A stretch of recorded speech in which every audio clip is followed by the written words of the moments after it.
I propose that one cannot really talk about Pokemon in its early days, and certainly not the Pokemon anime in its early days, without talking about Pokeshipping, or the pairing of Ash and Misty. This pairing, while it may seem quaint considering all the shipping discussions that followed the anime afterward, from May to Dawn to Iris, kind of, to especially Serena, and so on and so forth. These discussions became quite commonplace, but of course that wasn't always the case. Pokeshipping was the original one. It was new, and like any new exciting thing for people, it burned very hot in the fandom. People were genuinely excited. And a lot of early internet fan culture, right there in the 90s, 2000s, early 2000s, when fan culture was much more basic and much more homespun than it is now, and was just starting to transform from something very niche and isolated to the mainstream phenomenon it is today. During that time of expansion and transition, Pokeshipping was there. This is an age before DeviantArt, before Tumblr. This is an age of the old forums, where people would just post their fan fictions and their fan art wherever, whenever they could, whenever they found communities of like minded people that they could talk with. Most of those old forums are gone now, which is itself kind of a melancholic thing. I experienced something similar when I was very young, like 7, 8 ish. I participated, or at least viewed, a lot of Diamond and Pearl forums on Cerebi that were always talking about Dawn, and there were whole threads appreciating Dawn and Ash, and I would view those devotedly. That was my first real sustained interaction with fan culture, as something I would constantly check up on as new episodes aired.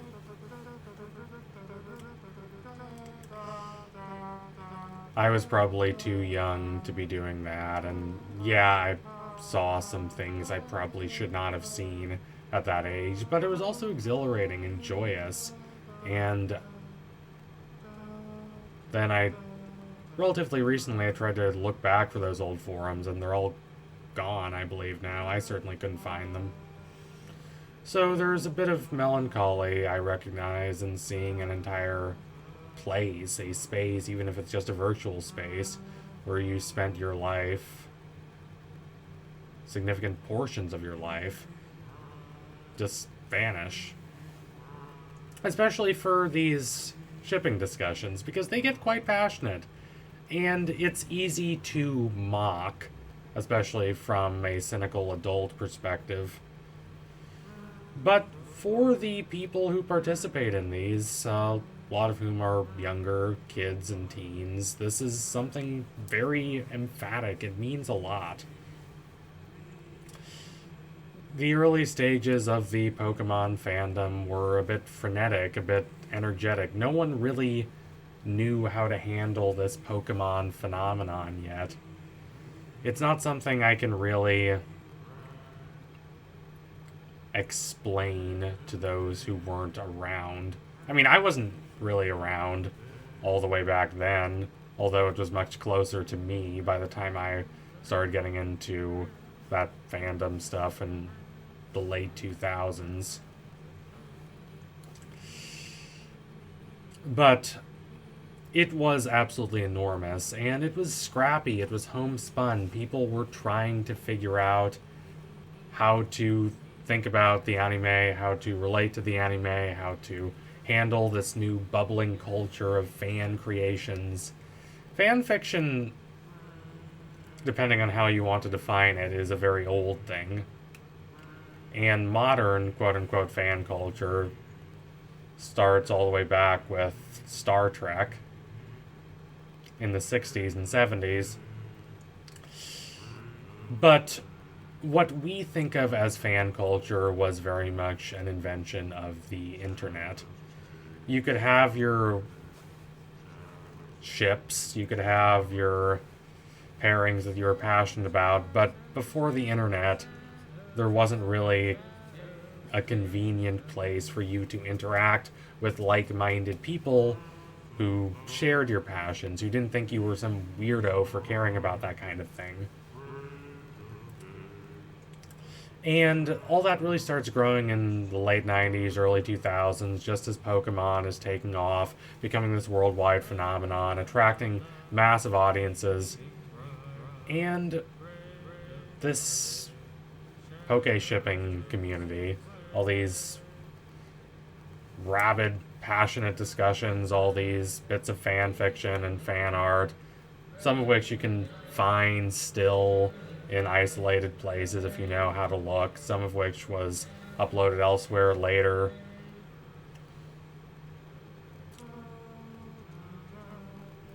A lot of that stuff is integral to the history of fandom on the internet. Fandom that has grown so much since then.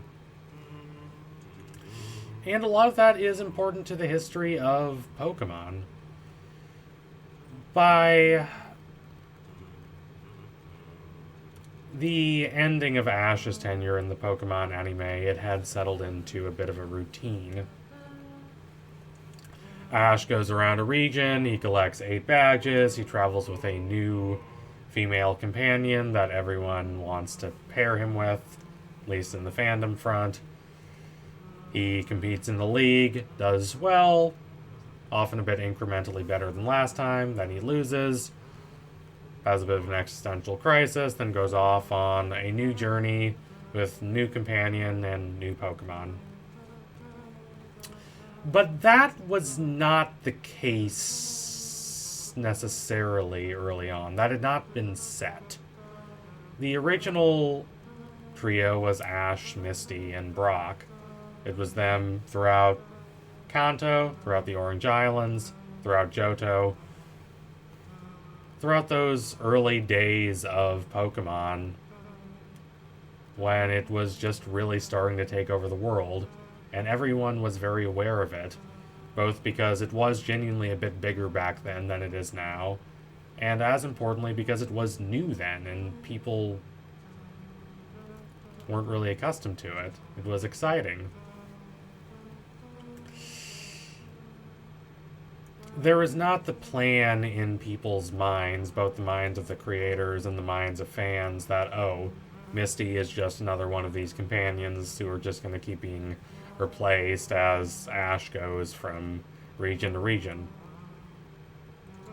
There is a real and palpable sense that these two were meant for each other, that they will end up together eventually. There's a kind of winking acknowledgement that, oh yeah, they're childhood friends now, but there is this affection, and as it goes on, as they grow up, they will realize that more and more. Misty already kind of realizes that. Ash is dense as ever, though there are a few inclinations that he might have feelings for her too. Everything was new and fresh and exciting. It was what Raymond Williams calls an emergent culture.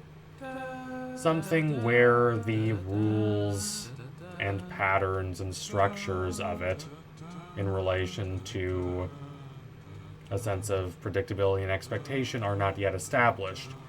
Everything is being newly formed and newly negotiated. And such novelty creates this closeness and immediacy of experience. One cannot rely on pre-existing routines and habits because those routines and habits have not been formed yet. The show is still new at this point. Fan culture on the internet is still relatively new. It's still decentralized. It's still relatively awkward and clumsy, a bit difficult to access for some people. But it's growing, and it commands a deep level of passion and devotion. This is a time when there is still a significant split between mainstream culture and fan culture, internet fan culture, of which shipping and Pokeshipping is a part of. That's not really the case nowadays. Nerd culture, for better or worse, has gone so mainstream that it's not really a subculture at all.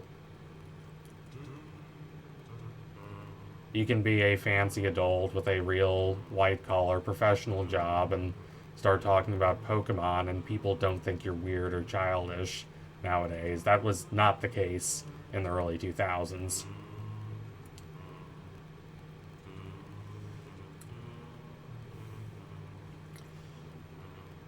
And the 4Kids dub, notorious for changing some things.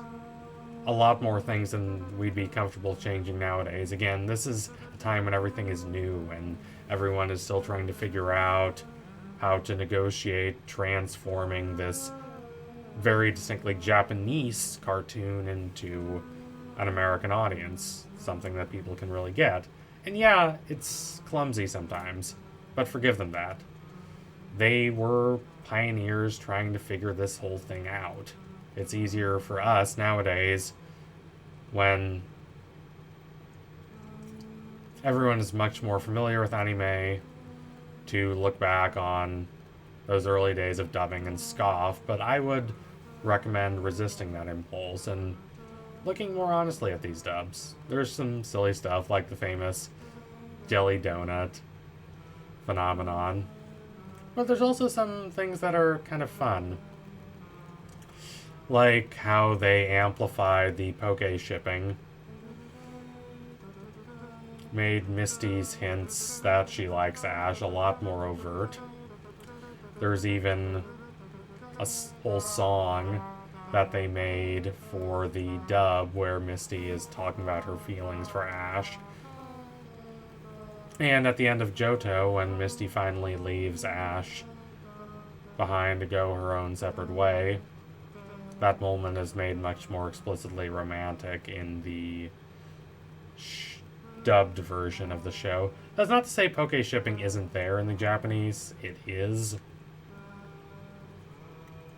When they all get dressed up in traditional Japanese costumes and Misty is in her kimono and Ash sees her, and this is presented as something quite romantic, or at least bearing the inklings of romance.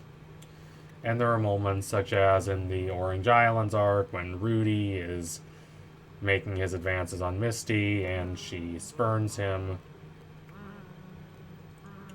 And Rudy knows, perhaps better than Misty, and certainly better than Ash, that that's a signal of their bond, the connection between Misty and Ash.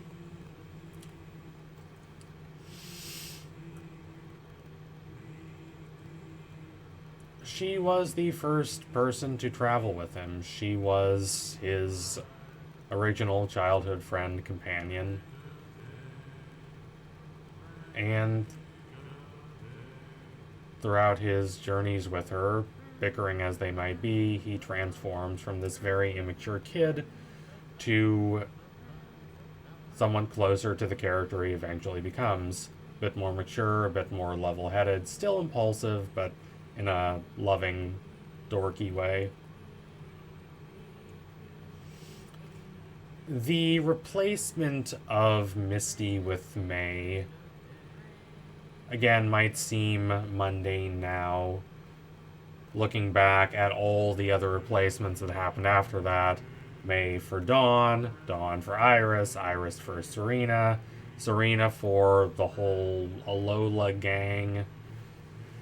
But at the time, it marked a fundamental fissure in the show.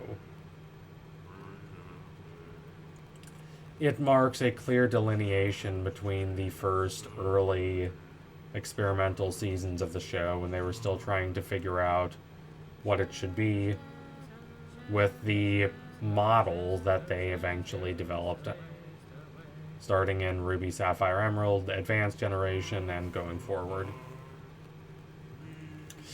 The original seasons are not my favorite seasons of the show. That would probably be either Diamond Pearl or XY.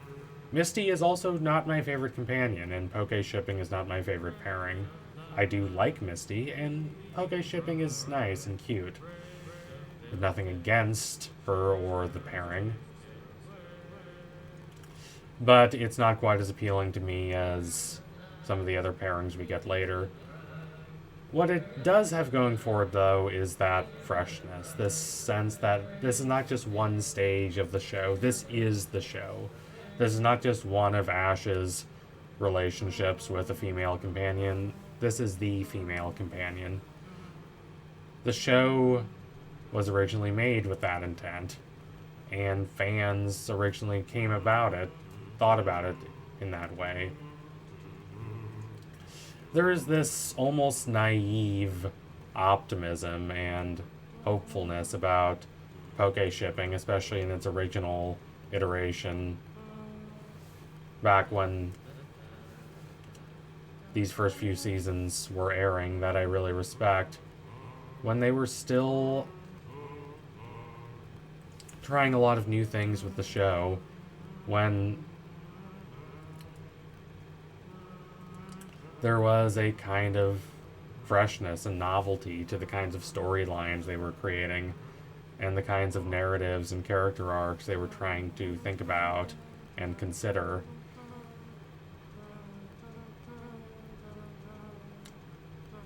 And for how they handled the relationship between Misty and Ash, both in the original and in the dub especially.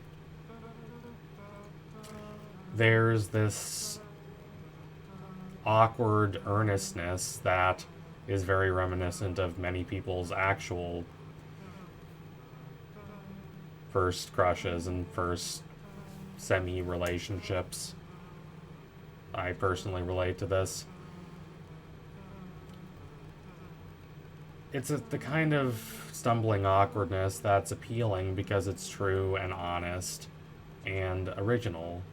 First feelings, first sensations, experiments with trying to see what works. Not thinking that what's going on now is just the first iteration of many, many relationships to come. Pokeshipping is very important. I like it, but more importantly, I respect it and what it means for Pokemon as a franchise, and even, I would say, what it meant for fandom as a whole, internet fandom, during its early, awkward, hopeful stages, when everything seemed so exciting and new. So thank you all for watching. If you liked what you saw today, don't forget to like, comment, and subscribe. Donate to my Patreon if you can, and you want to see more videos like this before anyone else. Keep watching Pokemon. It's good, and it's worth going back to, always. Take care, everyone. Adios, comrades.